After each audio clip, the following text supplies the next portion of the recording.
যেই ইবাদতের ভিতরে কষ্ট যত বেশি তার সওয়াব তত বেশি। হাদিসের ভিতরে আল্লাহ রাসূল সাল্লাল্লাহু আলাইহি ওয়াসাল্লাম বলেছেন, মুমিন বান্দা বান্দি একটা কাঁটার গুতা লাগলেও গুনাহ মাফ হয়। কিয়ামতের ময়দানে আল্লাহ রাব্বুল আলামিন বান্দা বান্দিকে মাফ করার জন্য ওসিলা তালাশ করে। যারা আজকে মাহফিলে আসছেন, নিয়ত যাদের সহিহ, এই ওসিলা আল্লাহ রাব্বুল আলামিন আমাদেরকে মাফ করে দিতে পারে। আল ঈমানু বাইনাল খাউফি ওয়ার রাজা। আলী রাদিয়াল্লাহু তাআলা বলছিলেন, ঈমান আশা এবং নৈরাশা, এর মাঝখানের অবস্থানের নাম হলো ঈমান। আশাও যেরকম নাকি প্রবল থাকতে হবে, ভয়ও সেইভাবে প্রবল থাকতে হবে। ওমর ফারুক রাদিয়াল্লাহু তাআলা আনহু তিনি বলছিলেন, কিয়ামতের ময়দানে যদি এই ঘোষণা হয়, সমস্ত লোক আজকে জাহান্নামে, একটা লোক বেহেশতি, আল্লাহর রহমতের দিকে তাকালে আমার এই বুক ভরা আশা হয়, সেই লোকটা আমি ওমরও হতে পারি। আবার যদি কিয়ামতের ময়দানে এই ঘোষণা হয়, সমস্ত লোক বেহেশতি, একটা লোক জাহান্নামী, লিমানিল মুলকুল ইয়াউম লিল্লাহিল ওয়াহিদুল কাহ্হার। কাহ্হারিয়তের সিফাতের দিকে যখন তাকাই, তখন আমার ভয় হয় সেই লোকটা আমি ওমরে হতে পারি। তাহলে আশাও যেরকম প্রবল, ভয়ও সেইভাবে। শুধু আশার পিছনে থাকলে কিন্তু ধ্বংস, আবার আশা ছাইরা দিয়ে ভয়ের ভিতরে থাকলেও কিন্তু নৈরাশা কবুরি। আশাও থাকা লাগবে, বলেন, ভয়ও। কথা ঠিক কিনা? মাহফিলে আসছি, লক্ষ লক্ষ নেকি আল্লাহ রাব্বুল আলামিন কবুল করলে আমলনামা দান করবে। জানার পরেও কিন্তু অনেকে আশেপাশে সুযোগ থাকা সত্ত্বেও আসে নাই। না আসার কারণ হিসেবে আমার আব্বাজান রহমাতুল্লাহি আলাইহি বলতেন, বুঝের অভাব। আর এই বুঝের জন্যই মাহফিলের ব্যবস্থা। আল্লাহ রাব্বুল আলামিনের কাছে দোয়া করেন, রব্বুল আলামিন আপনি আমাদেরকে দ্বীনের সহিহ বুঝ দান করেন। কারণ হাদিসের ভিতরে আসছে, আল্লাহ রাসূল সাল্লাল্লাহু আলাইহি ওয়াসাল্লাম বলেছেন, মা ইউরিদিল্লাহু বিহি খায়রান ইউফাক্কিহু ফিদ্দীন। আল্লাহ যাকে ভালোবাসেন, ইচ্ছা করে দ্বীনের সহিহ বুঝ দান করে। কি বুঝ? দ্বীনের বুঝ। আর নেয়ামতের ভিতরে সবচেয়ে বড় নেয়ামত হলো হেদায়েত প্রাপ্ত হওয়া। কি প্রাপ্ত? আবু জাহাল বা সাহেব আবু লাহাব, এরা সুরাতে কিন্তু মানুষ থাকার পরেও তাদের কিন্তু বুক ছিল না। ছিল? বেলাল হাবশী রাদিয়াল্লাহু তাআলা আনহু গোলাম জাদা গোলাম হওয়ার পরেও কিন্তু আল্লাহ রাব্বুল আলামিন তাকে বুঝ দান করছিলেন। কথা ঠিক কিনা? এই আলোচনার মাধ্যমে আমি মূলত বোঝাতে চাই, মানুষের সুরাত আকৃতি হইলেই মানুষ হওয়া যায় না।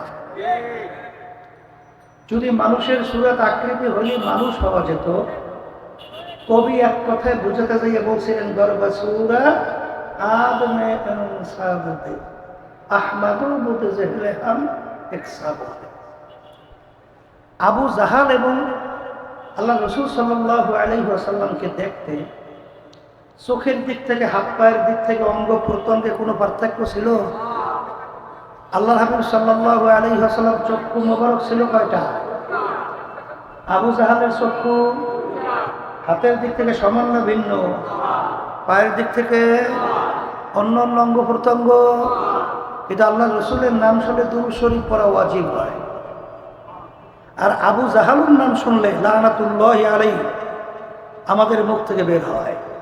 কথা ঠিক কি না? আল্লাহর গজব করছে আর হলো। এখনই বুঝবেন আমাদের সমাজের ভিতরে এক শ্রেণীর মানুষ, তাদের আচার আচরণ ব্যবহার আমল, আমল মানে কাজ এত ভালো, মানুষ তাদের ব্যাপারে খুশি হয়ে মন্তব্য করে লোকটার চরিত্র ফেরেশতার মতো। আছে না নাই? এই আছে না নাই? আবার এক শ্রেণীর মানুষ তাদের আচার আচরণ ব্যবহার চরিত্র এত খারাপ, বেটারে কইছি মাইক মোড়ামুড়ি করিস না, এটা মাইক বয়ানি কর, এটা এত খারাপ। মানুষ মন্তব্য করে লোকটার চরিত্র কুত্তার চেয়েও খারাপ। আছে না নাই? যার ব্যাপারে বলছে তার চরিত্র ফেরেশতার মতো, আর যার ব্যাপারে বলছে কুত্তার চেয়েও খারাপ। মানুষের অঙ্গ প্রত্যঙ্গ আকৃতি সুজাত পার্থক্য কি? আস্তে কথা হয়। যারা বলছে কুত্তার চেয়ে খারাপ, আর চোখ কয়টা? আর যার বলছে ফেরেশতার মতো চক্ষু কয়টা? হাতে পার্থক্য আছে, পায়, অন্য অঙ্গ প্রত্যঙ্গ নাই। তাহলে বুঝতে হবে কোন জায়গায় জানি একটা পার্থক্যের কারণে একটা মানুষ কিন্তু কুত্তা, শিয়াল, শুয়োরের চেয়েও খারাপ হয়। আবার একটা জায়গায় পার্থক্য হওয়ার কারণে এই মানুষটা ফেরেশতার চেয়েও সম্মানিত হয়। এইটা বুঝাবার জন্যই আলোচনা। আল্লাহ কবুল করুক। কথা ঠিক কিনা? এখনই বুঝবেন ওমর ফারুক রাদিয়াল্লাহু তাআলা আনহু প্রথম অবস্থায় কাফেরদের অন্তর্ভুক্ত ছিল না, জানেন না? কাফেরদের ভিতরে মিটিং হয়েছিল না যে আল্লাহ রাসূল সাল্লাল্লাহু আলাইহি ওয়াসাল্লাম তার মাথা মোবারক কে কাইটে নিয়ে আসতে পারবে বিনিময়ে 100 লাল উট তাকে পুরস্কার দেওয়া হবে, জানেন না? ওমর ফারুক রাদিয়াল্লাহু তাআলা আনহু খাপ থেকে তরবারি বের করিয়া আল্লাহ রাসূল সাল্লাল্লাহু আলাইহি ওয়াসাল্লাম তার মাথা মোবারক কাটার জন্য রওনা করছে না? করছে না? করে না? পথের মধ্যে কি ঘটনা হয়েছে আমরা অনেকেই জানি। অল্প সময়ের ব্যবধানে এমন পরিবর্তন বুঝ আল্লাহ দান করলেন, ওই তরবারি নিয়ে ইসলামের পক্ষে আল্লাহর হাবিব সাল্লাল্লাহু আলাইহি ওয়াসাল্লাম সহ রাজপথে নারায়ে তাকবীর স্লোগান দিয়ে রাস্তায় নামছে। এখন ইসলামের ভিতরে একজন লিডার আচ্ছা বলেন তো, একটু আগে যখন আল্লাহ রাসূল সাল্লাল্লাহু আলাইহি ওয়াসাল্লামকে কতল করার জন্য রওনা করছিল, আর একটু পরে সে যখন ইসলামের পক্ষে স্লোগান দিয়ে নামছিল, এখন তার আগে কাফের অবস্থায় চক্ষু ছিল 2টা, আর এখন মুসলমানদের পক্ষে স্লোগান দিয়ে নামছে চক্ষু হয়েছে 4টা। হ্যাঁ, 2টাই আছে।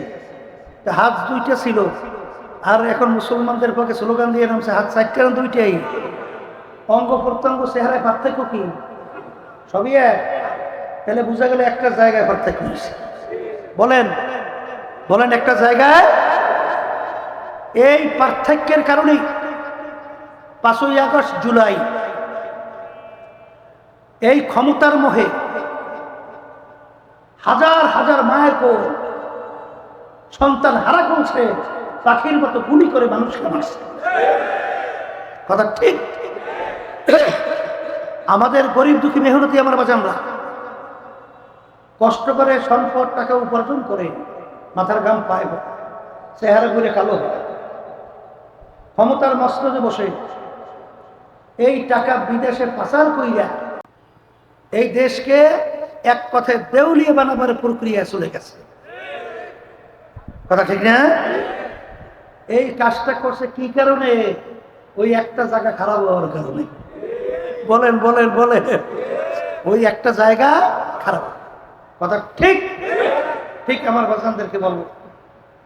তাহলে বুঝা গেল আমি আপনাদের সামনে যা আসলে প্রথম তেলাওয়াত করছিলাম, আল্লাহ রাব্বুল আলামিন আয়াতের ভিতরে বলছেন আমি যত মাখলুকাত সৃষ্টি করছি এর ভিতরে একটা মাখলুক, যে মাখলুককে আমি আশরাফুল মাখলুকাত হিসেবে সৃষ্টি করছি, সমস্ত মাখলুকাতের ভিতরে সম্মানিত। সেই মাখলুকের নাম হলো মানুষ। এর পরক্ষণে আল্লাহ রাব্বুল আলামিন বলতেছেন যে সমস্ত মাখলুকাতের ভিতরে তো শ্রেষ্ঠ, কিন্তু ওই মানুষের ভিতরে এক শ্রেণীর মানুষ, যেই মানুষগুলো চতুষ্পায় জানোয়ারের মতো, অর্থাৎ গরু ছাগলের মতো, এরপর আল্লাহ বলেন তার চেয়ে খারাপ, এরপর আল্লাহ বলেন কুত্তা শিয়াল শুয়ারের চেয়েও খারাপ, তাও কিন্তু মানুষ। এখন এই মানুষ যে ফেরেশতার চেয়েও সম্মানিত, আবার শুয়ারের চেয়েও নিকৃষ্ট, এই পরিবর্তনের জায়গার নাম হল কলব। সবাই জোরে বলে সুবহানাল্লাহ। এই জন্য আল্লাহ রাসূল সাল্লাল্লাহু আলাইহি ওয়াসাল্লাম বলেন, আল্লাহ ওয়া ইন্না ফিল জাসাদি মুদগা ইযা সালুহা সালুহাল জাসাদু কুল্লুহু ওয়া ইযা ফাসাদাত ফাসাদাল জাসাদু কুল্লুহু আলা ওয়া হিয়াল কলব। আল্লাহ রাসূল সাল্লাল্লাহু আলাইহি ওয়াসাল্লাম বলেন, প্রত্যেকটা মানুষের ভিতরে আল্লাহ রাব্বুল আলামিন একটা গোশতের টুকরা দান করছে। ওই গোশতের টুকরা যার ভালো হয়ে যায়, ওই মানুষটা এক পর্যায়ে ফেরেশতার চেয়েও সম্মানিত হয়ে যায়। আর ওই গোশতের টুকরা খারাপ হতে হতে এক পর্যায়ে ওই মানুষটা কুত্তা শিয়াল শুয়ারের চেয়েও খারাপ হয়ে যায়। আল্লাহ রাসূল সাল্লাল্লাহু আলাইহি ওয়াসাল্লাম বলে, ওই গোশতের টুকরার নাম হলো দারুদ। বলেন বলেন বলেন, তাহলে এক কথায় মুখস্থ করেন, বলেন যার কল ভালো, বলেন বলেন বলেন সে ভালো মানুষ। বলেন যার কল খারাপ, বলেন সে খারাপ মানুষ। এখন আমরা এখানে আসছি, এই গরমের মধ্যে কষ্ট স্বীকার করে বসছি। উদ্দেশ্য কি? বেহেশতে যাওয়া, জাহান্নাম থেকে বাঁচা। বলেন উদ্দেশ্য কি? জাহান্নাম থেকে বাঁচা। এখন বেহেশতে যাওয়ার আশায় আসছি না, জাহান্নাম থেকে বাঁচার জন্য আসছি না। এখন বেহেশতে যাইতে হইলে আল্লাহ রাব্বুল আলামিন শর্ত লাগাইছেন। কি লাগাইছেন? বলেন আবার বলেন, আবার বলেন, কি শর্ত? ইল্লা মান আতাল্লাহা বিকলবিন সালিম। আল্লাহ রাব্বুল আলামিন বলেন, যে কলবে সালিম, ভালো কলব, পরিচ্ছন্ন কলব, পরিষ্কার কলব ছাড়া আমার পবিত্র জায়গা বেহেশতের মধ্যে হবে না। তাহলে বেহেশতে ঢুকতে হইলে কি ভালো করা লাগবে? আবার মুখ খুলে কি ভালো করা লাগবে? শুনেন, এক সূরার ভিতরে আল্লাহ রাব্বুল আলামিন প্রায় 9টা কসম করার পরে বলেন, ক্বাদ আফলাহা মান যাক্কাহা ওয়া ক্বাদ খাবা মান দাসসাহা। যারাই কলবকে পরিষ্কার করতে পারবে, তারাই নাজাত পাইয়া জান্নাতে যাবে। আর যারা কলবকে পরিষ্কার করতে পারবে না, ভালো করতে পারবে না, তারা ধ্বংস হয়ে জাহান্নামে চলে যাবে। আমি বলছি না আল্লাহ বলছেন? আবার বলেন, আল্লাহ রাব্বুল আলামিন তার রাসূলকে দুনিয়াতে পাঠাইছেন। উদ্দেশ্য নাই? আসতে বলে আছে। উদ্দেশ্য আল্লাহ নিজে বয়ান করতেছেন কুরআনুল কারীমের ভিতরে, ইয়াতলু আলাইহিম আয়াতিহি ওয়া ইউযাক্কিহিম ওয়া ইউআল্লিমুহুমুল কিতাবা ওয়াল হিকমা।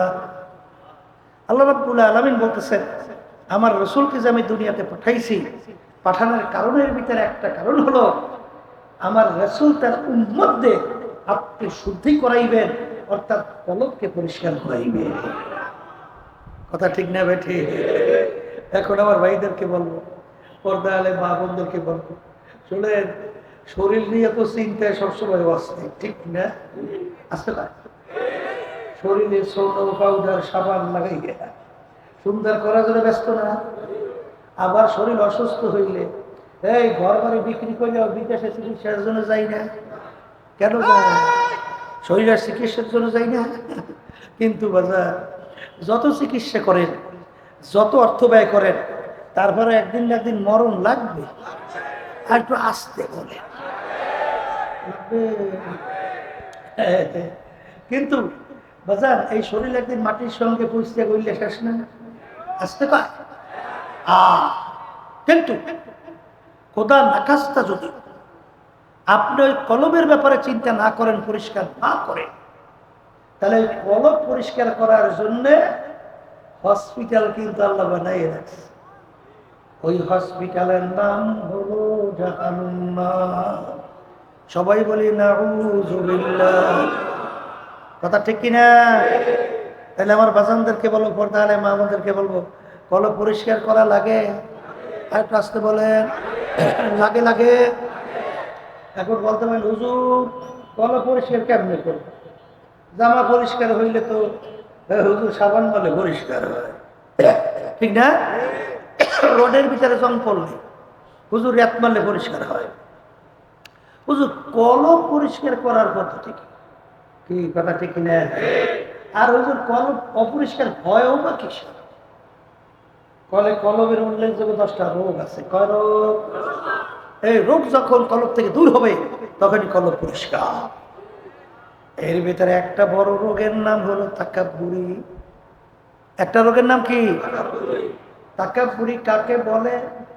আমি বড়, আমি ভালো,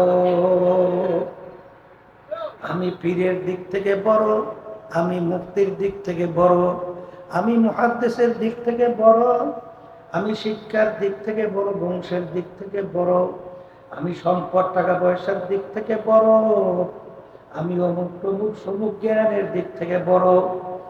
আল্লাহ রাসূল সাল্লাল্লাহু আলাইহি ওয়াসাল্লাম বলেন, আল কিবরুর দাই, তাকাব্বুরি হলো আমার মালিকের খাস পোশাক, চাদর। এই যে নাকি তাকাব্বুরি করবে সে আমার মালিকের সিফাত গুণটাই না নিজের ভিতরে আনতে চায়। কথা ঠিক ভাবে ঠিক।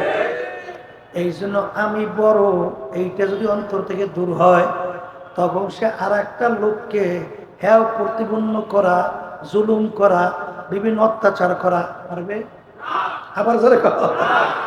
ويؤثرون على أنفسهم ولو كان بهم خصاصة।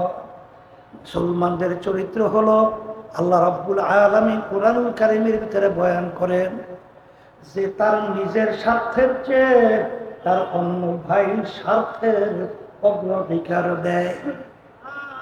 নিজের ভাই স্বার্থের চেয়ে নিজের চেয়ে তার ভাই স্বার্থের কি দেয়? অগ্রাধিকার দেয়। এটা মুসলমানদের চরিত্র। যদি এইটা কেউ বাস্তবায়ন করে তখন সমাজে মারামারি, কাটাকাটি, হিংসা, মানে জুলুম, নির্যাতন থাকে। আসতে পারে থাকে থাকে থাকে। ইয়ারমুকের যুদ্ধ, আবু জাহম রাদিয়াল্লাহু তাআলা বলতেছে যে যুদ্ধের ময়দানে আমার চাচতো ভাই আহত অবস্থায় পড়ে আছে। আমি তার কাছে পানি পান করার জন্য যখন পানি নিয়ে গেলাম, যখন সে পানি পান করবে তখন দূর থেকে আর এক ভাই আহত অবস্থায় পড়িয়ে আছে, সে পানি বলে চিৎকার মারছে। সে পানি পান করবে, এই সময় যখন আর একজন পানি বলে উঠছে তখন সে বলতেছে যে ভাই, আমার চেয়ে আমার ভাই পানির বেশি প্রয়োজন, যাও তুমি তার কাছে নিয়ে যাও। সে আর পানি পান করে নাই। যখন দ্বিতীয় ভাইয়ের কাছে গেল, যাওয়ার পরে তিনি যখন পানি পান করবেন, দূর থেকে আর এক ভাই ধরে চিল্লাই উঠলো পানি। তখন সে বলতেছে ভাই, আমার চেয়ে আমার ভাই পানির বেশি প্রয়োজন, তার কাছে নিয়ে যাও। যখন তৃতীয় ভাইয়ের কাছে গেল, যাইয়া দেখে আল্লাহর বান্দা দুনিয়ার মধ্যে নাই, শাহাদাত বরণ করছে। দ্বিতীয় ভাইয়ের কাছে দৌড়ে আসলো, আয়েশা দেখে তিনিও দুনিয়াতে নাই। তার চাচতো ভাইয়ের কাছে যখন দৌড়ে আসলো, দেখে তার চাচতো ভাইও দুনিয়াতে নাই। এই অবস্থা ইন্তেকালের আগে আগে তখন পানির কত প্রয়োজন, তখন তার ভাইয়ের স্বার্থের অগ্রাধিকার। আল্লাহ রাব্বুল আলামিন এদের প্রশংসা হিসেবে বলতেছেন ওয়ায়ুসিরুনা আলা আনফুসিহিম ওয়ালাউ কানা বিহিম খাসাসা। তার নিজের স্বার্থের চেয়ে অন্য ভাই স্বার্থের অগ্রাধিকার দেয়। এইটা যদি আমাদের ভিতরে থাকতো তাহলে বাংলাদেশে খুনাখুনি, মারামারি, কাটাকাটি হয়? আসতে পারে হয় হয় হয়। তাই এটা দূর করা লাগবে না? আসতে কয় লাগবে। আর একটা রোগের নাম হলো হিংসা, পর উন্নতি থেকে সহ্য করতে না পারা।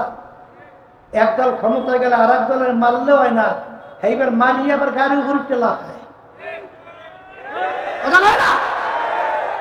ওই হুয়াইয়ার ধরে না। জোরে বলেন কথা ঠিক না বেটি? এ শুয়ারেরও পারে না। শুয়ারের চরিত্র ছাড়াই গেছে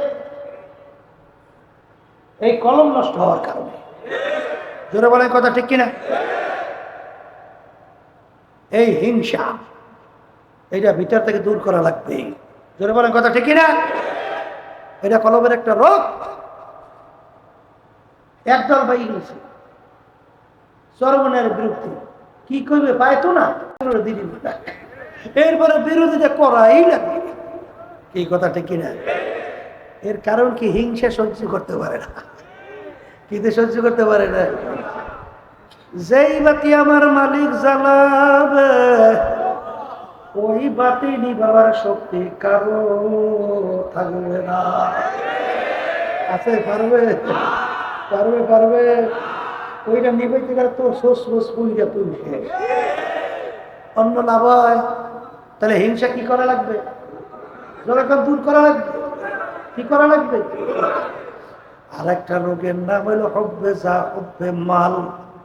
মালের মহব্বত, সম্মানের মহব্বত, সম্পদের মহব্বত, দলের মহব্বত, পদের মহব্বত। এই রোগটাই সব খাইল। আল্লাহ রাসূল সাল্লাল্লাহু আলাইহি ওয়াসাল্লাম বলছেন, হুব্বুদ দুনিয়া রাসু কুল্লি খাতিয়াতিন। সমস্ত গুনার মূলই হলো এই দুনিয়ার মোহ। কিসের মোহ? আবার বলেন, এক শ্রেণী আমার বাজানরা আছে না, নামাজও পড়ে, রোজাও রাখে, সুযোগ পাইলে হজও করে, দান সৎকাও কম করে না। কিন্তু যারা খুন করে, যারা দেশের টাকা বিদেশে পাচার করে, যারা আয়নাঘর তৈরি করে, এই যারা এই দেশকে 5 বার দুর্নীতি চোরের দিকে ফাঁস বানায়, কথা হয়, যারা সন্তানকে মায়ের কোল হারা করে, এই তাদের সাথে জড়াইয়া দল করে না। আসতে পারে সাদাবাজির পরেও তাদের সঙ্গে দল করে না। এটা কিসের কারণে? আল্লাহকে রাজি খুশির জন্যই তো করে। হ্যাঁ, কিসের কারণে করে? এই দুনিয়ার মোহের কারণে। কথা বলে না? কথা ঠিক না? ঠিক। এই কোনদিন ভালো মানুষ সাদাবাজের সহযোগিতা করতে পারে? খুনিদের সহযোগিতা করতে পারে? টাকা পাচারকারীদের সহযোগিতা করতে পারে? হেলে আল্লাহর হুকুমের উল্টো হয় না মেয়া। আমার মালিক কি বলছেন? তাআওয়ানু আলাল বিররি ওয়াত তাকওয়া ওয়ালা তাআওয়ানু আলাল ইসমি ওয়াল উদওয়ান। তোমরা ভালো কাজের সহযোগিতা করো, অসৎ কাজের বিরোধিতা করো। তাইলে যারা চাঁদাবাজি করে এইটা তো ভালো কাজ। তো এইটা যদি ভালো কাজ না হয় তাইলে তুমি সেই দল করো কিভাবে বাজান? এই যারা খুন করে ভালো কাজ না খারাপ কাজ? তাহলে সেই দল তুমি কিভাবে করো বাজান? যারা এই দেশে টাকা পাচার করে বিদেশে বেগম পড়া তৈরি করে, শুনছি এই রেকর্ডে বেরোইছে না, এই যে শব্দ ভূমিমন্ত্রী ছিল আওয়ামী লীগের সময়, লন্ডনে বলে খালি বাড়ি পেয়েছে 300 না 350। সব তার বাপের কামাই করা টাকা, তো এইটা নিয়ে ওখানে বাড়ি বানিয়েছে। ঠিক না? এই টাকা কাদের?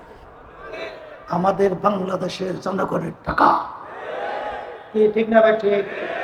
তাহলে বুঝা গেল এরপরে সেই দলের সাথে যারাই আছে না, আছে না নাই? এই দু কিস্তি পর নেহাদান কে সেরা যায়। দুই নৌকার ভিতরে যদি পা লাগাও, যখন দুই নৌকা দুই দিকে সরতে থাকবে, মাঝখানে খাইরা চিরা ধ্বংস হওয়া ছাড়া কোনো বিকল্প থাকবে না। মসজিদের ভিতরে যাও, সিজদায় পড়া সুবহান রাব্বিয়াল আ'লা দিয়া তাসবিহ আদায় করো। কারণ কি? আমার মালিককে খুশি করার জন্য। কাকে কাকে? রুকুর মধ্যে যাইয়া আমার মালিককে খুশি করার জন্য সুবহান রাব্বিয়াল আযীম পড়ে না? পড়ে না? তাকে খুশি করার জন্য। আবার রাস্তায় নাইমা তারপর স্লোগান তোলে, আমার নেতার চরিত্র ফুলের মতো পবিত্র, নামাজ পড়ে না একক। তো এই এর নেতার বলো চরিত্র ফুলের মতো পবিত্র, নামাজ পড়ে না করতো, ঘুষ সুদে মাপ নাই, পার্সেন্টেজের অভাব নাই, এইবার বেগম পাড়া তৈরিতে ভুল নাই, খুন করতে চিনতে নাই। এইটার চরিত্র যদি হয় ফুলের মতো, তা কুত্তার চরিত্রটা কি আসতে পারে? কিন্তু বলে কথা ঠিক না বেটে? এই স্লোগান দেয় কিসের জন্য? দুনিয়া নেতা খুশি করার জন্য। কিন্তু আমার বাজানদেরকে বলবো, আল্লাহ রাসূল সাল্লাল্লাহু আলাইহি ওয়াসাল্লাম বলেন, দুনিয়া এবং আখিরাতের সম্পর্ক কাযুরাতাইন, দুই সতীনের মতো। কির মতো? আবার বলেন কির মতো? এই দুই সতীন বুঝেন তো? এই এক আল্লাহর বান্দার দুই বউ। আমরা দেশে কি কয়? বউ কয় না কি কয়? বউ বুঝলেন? বুঝছেন না? আর বউ বুঝলি হবে স্ত্রী, ওয়াইফ, কথা বুঝলেন? এই এক পুরুষের দুই স্ত্রী। আচ্ছা বলেন তো, কোন বেটা আছে একসঙ্গে দুই স্ত্রীকে একসঙ্গে খুশি রাখতে পারে? পারে? আজ কোনো শুনছেন? আমরা শুনি নাই। একজনকে খুশি করলে আরেকজন বেজার হইতেই চায়। তাহলে আল্লাহ রাসূল সাল্লাল্লাহু আলাইহি ওয়াসাল্লাম বলেন, দুনিয়া এবং আখিরাতের সম্পর্ক কাযুরাতাইন, দুই সতীনের মতো। দুই সতীন একত্রে যেরকম খুশি রাখা যায় না, আখিরাত অর্থাৎ আখিরাত এবং দুনিয়াকে একত্রে খুশি রাখা যায় না। তুমি যদি আখিরাতকে খুশি করো, দুনিয়া বেজার হবেই হবে। আবার দুনিয়াকে যদি খুশি করো, আখিরাত বেজার হবেই হবে। আসতে বলে, তাহলে একত্রে খুশি রাখা যায়? তাহলে যারা একত্রে খুশি রাখতে যায়, তখন তাদের পালা কি? হ্যাঁ, আল্লাহ বলছেন খাসিরাত দুনিয়া ওয়াল আখিরাত। এই দুনিয়াতেও কি ধ্বংস, আখিরাতও ধ্বংস। এই আল্লাহ হাবিব বলেন, দুনিয়া ক্ষতিগ্রস্ত, আখিরাতও ক্ষতিগ্রস্ত। তাইলে দুটোটা যদি ক্ষতিগ্রস্ত হয়, তাইলে আপনি একটাই তো ভালো ফলাফল পাওয়ার আশা করা যায় না। যায়? যায় না। এই জন্য আমার বাচ্চাদেরকে বলবো, পর্দা আলে মা বোনদেরকে বলবো, এই দুনিয়ার ভিতরে যত মারামারি, কাটাকাটি, এই অশান্তি, যত জুলুম, নির্যাতন, খুন, এই সব হলো দুনিয়ার মোহ। কিসের মোহ? এখন আমার বাচ্চাদেরকে বলবো, যে এই দুনিয়ার জন্য আজকে সব শেষ করে, সেই দুনিয়া সম্পর্কে আল্লাহ রাসূল কি বলেন? আদ-দুনিয়া জিফাতুন ওয়া তালিবুহা কিলাব। এ আমার উম্মতেরা, দুনিয়ার একটা মরগের মতো মুর্দা। কি? এই কি কি?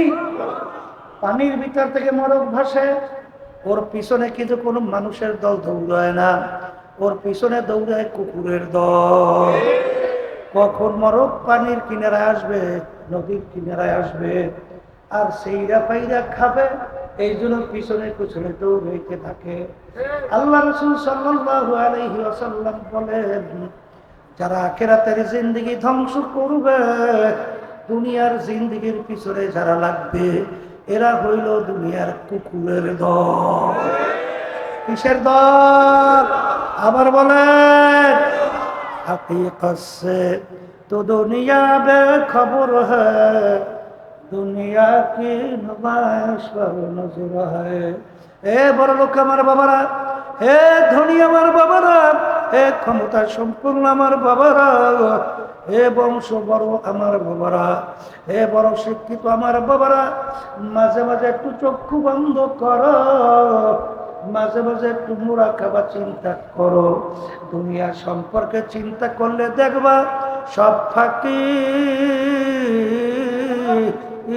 আর ফাঁকি। বড় আব্দুল কাদের নাম বলকের বাদশাহ ইব্রাহিম বিন আদহাম রাহমাতুল্লাহি আলাইহি, তার দরবারে যাইয়া এক মুসাফির বলে, বাদশাহ রে, আপনার এই মুসাফির খানায় আমি একটু থাকতে চাই। বাদশাহ বলে, ওরে বোকা, এইটা হলো আমার রাজ সিংহাসন স্থায়ী বাড়ি, এইটাকে তুই মুসাফির খানা বানাইছ, তুই তো আমার ইজ্জত নষ্ট করছো। তখন মুসাফির বলে, বাদশারা, মুসাফির খানা কাকে বলে, স্থায়ী বাড়ি কাকে বলে? তখন বাদশা বলে, বাড়ির দরজায় ঘর দেখছো দেখছি, ওইটা হলো মুসাফির খানা। হুজুর ওইটার পরিচয় কি? বলে, মানুষ অস্থায়ীভাবে ওই ব্যাটারি মেশিন হয়তো উঠাইতে পারবে। মেশিন হয়তো ব্যাটারি উঠে তো এই ব্যাটারি সারাইছো।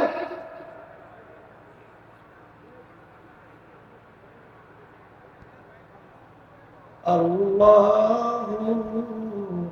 আল্লাহ। হুজুরের স্থায়ী বাড়ি কাকে বলে? বলে, যেখানে সব সময়ের জন্য মানুষ বসবাস করে। তখন মুসাফির বলে, বাদশারা, তাহলে দুনিয়া সৃষ্টির পর থেকে মনে হয় আপনি এই বাড়িতেই আছেন। তখন বাদশা বলে, ওরে বোকান না, আমার আগে ছিল আমার আব্বা। তখন মুসাফির বলে, বাদশা, আপনার আব্বা কোথায়? বলে, সে তো কবরে চলে গেছে। তখন মুসাফির বলে, বাদশা রে, সে কি আর আসবে না? তখন বাদশা বলে, ওরে বোকা মুসাফির, মানুষ একবার দুনিয়া থেকে বিদায় নিয়ে কবরে চলে গেলে আর কোনদিন আসে না। বাদশা, আপনার আব্বার আগে কে ছিল? বলে, আমার আব্বার আগে ছিল আমার দাদা। বলে, সে কোথায়? সেও তো কবরে। বলে, সেও কি আসবে না? না আসবে না। বলে, বাদশা, আপনি মনে হয় চিরজীবন থাকবেন। এই মুসাফিরখানা থেকে একবার যদি কেউ বের হইয়া যায় আর কোনো দিন আসে না। মুসাফির হান সব হয় কবর আখের ঠিকানা, कोई आगे रवाना है कोई पीछे रवाना। বলার সঙ্গে সঙ্গে বাদশার চিন্তার পরিবর্তন হইতে গেল। আমি কোন সম্পদের পিছনে পড়লাম, আমি কোন বাদশাহীর পিছনে পড়লাম, আমি কোন সম্পদের পিছনে পড়লাম, এত দেখতে না দেখতে শেষ হইয়া যায়। আরে যেদিন আমাকে সাদা 3টা কাপড় দিয়া পেট দেবে, সেদিন তার মালের জায়গায় থাকবে, আমার সম্পদের জায়গায় থাকবে, আমার অট্টালিকার জায়গায় থাকবে। আমাকে সাদা 3টা কাপড় দিয়া পেল দিয়া মোড় দিয়া তারপর কবরে রাখবে। এই সম্পদ দিয়ে আমি কি করব? এই চিন্তা করে বাদশা স্থায়ী জিন্দিগি, আখেরাতের জিন্দিগি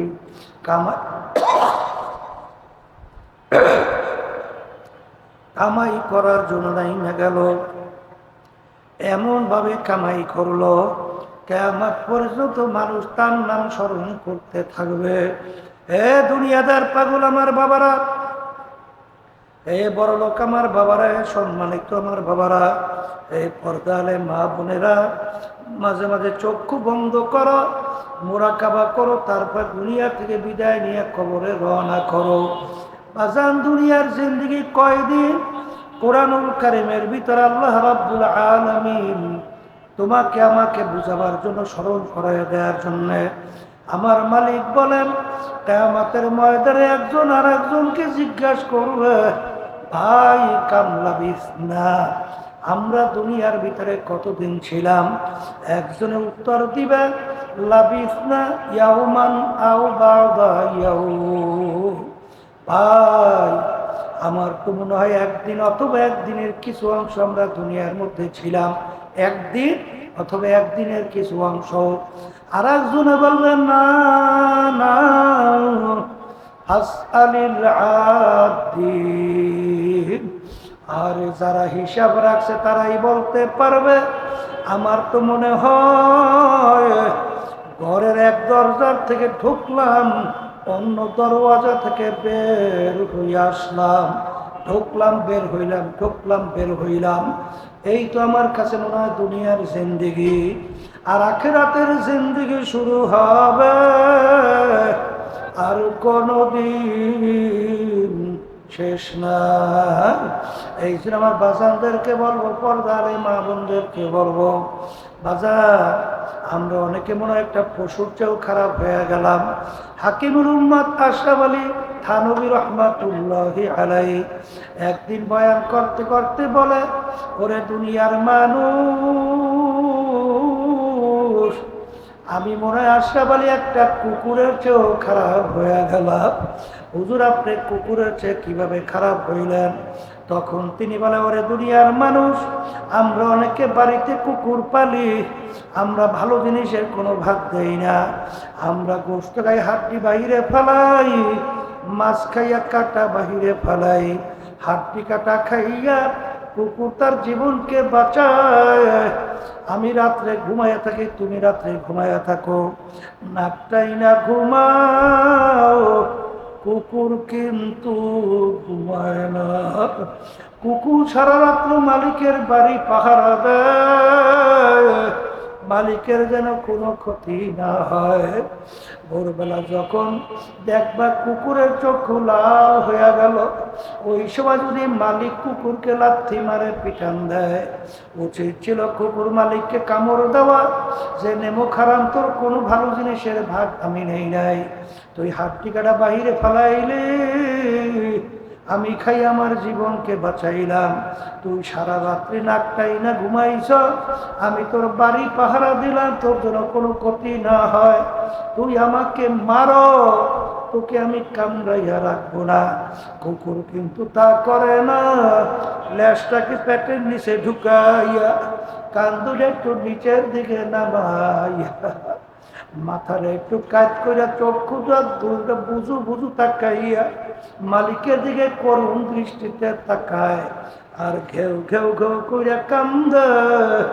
আর মনে হয় কুকুর বলতেছে, মালিক তুমি আমাকে মাইরো না, তুমি আমাকে মাফ কইরা দাও। হাকিমুল উম্মাত আশরাফ আলী থানভী রহমাতুল্লাহি আলাইহি বলেন, ওরে দুনিয়ার মানুষ, আমার মালিকের সমস্ত নেয়ামত তুমি আর আমি ভোগ করলাম। আমার মালিকের দেওয়া নেয়ামত চক্ষু দিয়া তুমি আমি দেখি। দুনিয়ার ভিতরে কত মানুষ অন্ধ, তোমার আমার কাছে হাত পাতে পয়সা চায়, ওরা দুনিয়ার কোন আলো দেখতে পায় না। আমার মালিকের দেওয়া নেয়ামত চক্ষু দিয়া দেখলাম, কত বোবা মানুষ আউ আউ করিয়া চিল্লায় কথা বলতে পারে না। আল্লামাহুল বায়ান, তোমাকে আমাকে আমার মালিক কথা বলার শক্তি দান করলেন। আর কত মানুষ পঙ্গু, হাত নাই, পাও নাই, অঙ্গ নাই, তোমাকে আমাকে মালিক কত সুন্দর হাত পাও দান করলো। বাজার ভালো করে বুঝো, তুমি আমি আমাকে আমার মালিক ব্রেন নেয়ামত দান করলো। কত সন্তান আমাদের কাছে নিয়ে আসে, সন্তান নিয়ে আইসা বাপ দুই চোখের পানি ফেলাইয়া কান্দে, আরে আর বলে, হুজুর ওর জন্য একটু দোয়া করেন, আমার মালিক ওকে প্রতিবন্ধী বানাইছে। এই নেয়ামত আমার মালিকের, সমস্ত নেয়ামত আমার মালিকের ভোগ কইরা এরপর আবার মালিক আমাদেরকে মুসলমানের ঘরে দুনিয়াতে রূহ দান করবে। আরে এখন তুমি আর আমি পরিচয় দেই, আমি রেজাউল কারীম, আমি আব্দুল কারীম, আমি রহিমা খাতুন, আজকে মুসলমান পরিচয় দান করি। এই নেয়ামত কার? জোরে বলো কার? আজকে আমার মালিকের সমস্ত নেয়ামত ভোগ কইরা আজকে আমার মালিকের হুকুম মানি না, আমার মালিককে চিনি না। আজকে চিনলাম কাকে?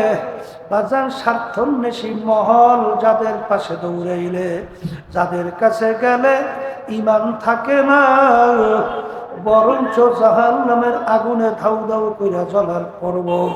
তারপরও তাদের পিছনে দৌড়াই।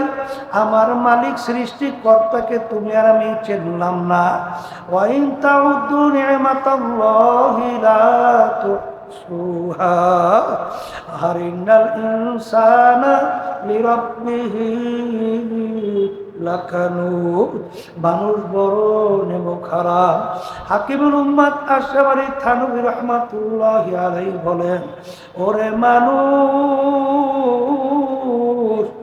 কুকুরটাও মালিক চিনল, আর তুমি আর আমি আশরাফুল মাখলুকাত মানুষ হইয়া আমার মালিককে চিনলাম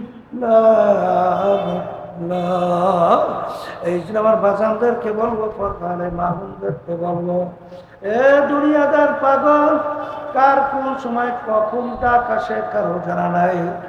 আর ওই দেখছেন মাইলস্টোন, আর স্কুলের মধ্যে মুহূর্তের ভিতরে কতগুলা যান কিভাবে গেল, বাপমা কলিজা ছিঁড়া কান্দে, আরে আফসোস,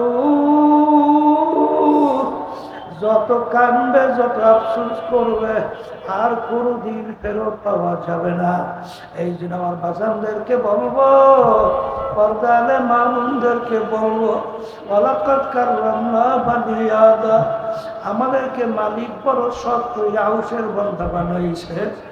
এই বান্দা বান্দি যদি মালিকের নাফরমানি কইরা কিয়ামতের ময়দানে ওঠে, আমার মালিক রাগ কইরা ফেরেশতাদেরকে বলবেন, ওদেরকে বান্ধ, এরপর জাহান্নাম, ওদেরকে ফিকা জাহান্নামে ফেলাইয়া দাও। ওদের জন্য আমার কোনো মায়া নাই, ওদের জন্য আমার কোনো দরদ নাই। এই জন্য আমার বাজানদেরকে বলবো, পর্দালে মা বোনদেরকে বলবো, আমার মালিক যখন মাহফিলে নিয়ে আসছে, ওয়ালাকাদ কাররামনা বানি আদম বালহুম আযাল, বাজান শাররুল বারিয়া, সব সময় খেয়াল কইরা কলমকে ভালো কইরা উত্তম মানুষ হইয়া দুনিয়ার থেকে বিদায় নিয়ে কবরে রওনা করা লাগবে। কারণ দুনিয়ার জিন্দেগি কিন্তু একটাই, একবার যদি কেউ কবরে যাইয়া ঠইগা বসো, দ্বিতীয়বার দুনিয়াতে এসে আপিল করে জিতবার কিন্তু আর আশা নাই। এই জন্য আল্লাহর নবীর ইতিহাস পড়লে দেখবেন, সাহাবায়ে কেরামদের ইতিহাস পড়লে দেখবেন, তারা কাঁদতে কাঁদতে তারপর আমার মাওলার কবরে চইলা গেল। আমার দাদাদের কথা শুনছিলাম, ইন্তেকালের আগে আগে চোখের উপরে বৈশা পাশে কবরস্থান, তাকাইয়া তাকাইয়া পোলাফানের মতো ও করিয়া চিল্লাইয়া কান্দে কান্দে। আর পরে ওই আমার মালিক, আপনি যদি আমাকে মাপ নাই করেন, ওই অন্ধকার কবরে আমি কেমনে একা থাকবো? ওই কবরে তো বাতি নাই, কবরে তো আমার সাথীও নাই, বিছানাও নাই, বালিশও নাই, ওই কবরে কেমনে থাকবা? এই চিন্তা করে কাঁদলো। আর দুই চোখের বাণী বাইয়া বাইয়া টপ টপ করিয়া পড়ে। যেই মামলার তদবির নাই, সেই মামলারও কিন্তু খালাস নাই। এই জন্য আমার বাজানদেরকে বলবো, পর্দালে মা বোনদেরকে বলবো, কোরআনুল কারীম এখন আমাদের মাঝে আছে। কোরআনুল কারীম প্রায় 1450 বছরের বেশি হয়ে গেল কোরআনুল কারীম নাযিল হইল। যালিকাল কিতাব লা রাইবা ফি, এর ভিতরে ভুল সন্দেহ বলতে কিছু নাই। বাজার এখনো কোরআনুল কারীম আমাদের মাঝে চ্যালেঞ্জের আয়াত আছে। বাজান আমি বাজানদেরকে বলবো, এরপরেও যদি না বোঝো, কত ঘটনা মাঝে মাঝে আমার মালিক বাংলাদেশেও দেখায়। বাজার যারা দিনদার আল্লাহওয়ালা, অনেক সময় তাদের কবরের মধ্যে কাপড়ের কাপড় 100 বছর পরেও তাজা পাওয়া যায়। বাজান বাংলাদেশে কুড়িগ্রাম চরমনায়ের মুজাহিদ প্রায় 32 বছর পরে কাপড়ের কাপড় সহ লাশ তাজা বের হয়ে আসছে। অনেক জাতীয় পত্রিকায় ছবি সহ দিয়ে দিছিল। যত ঘটনা মাঝে মাঝে দেখা যায়, পাওয়া যায়, কাপড়ের কাপড় সহ তাজা। বাজান কাপড়ের কাপড়ের কিছু হয় নাই, আল্লাহওয়ালা দিনদার ছাড়া কিন্তু দেখা যায় না। আবার কত কবরে আগুন দেখা যায়, সাপ দেখা যায়, কত নাফরমানের জিহ্বা তাই নানা বিস্থাল পর্যন্ত ঝুলায় রাখতে দেখা যায়। যত দুর্ঘটনা মাঝে মাঝে কবরে দেখা যায়, বেনমাজি, হারামখোর, সুদখোর, ঘুষখোর, জুলুমবাজ সারা কিন্তু দেখা যায় না।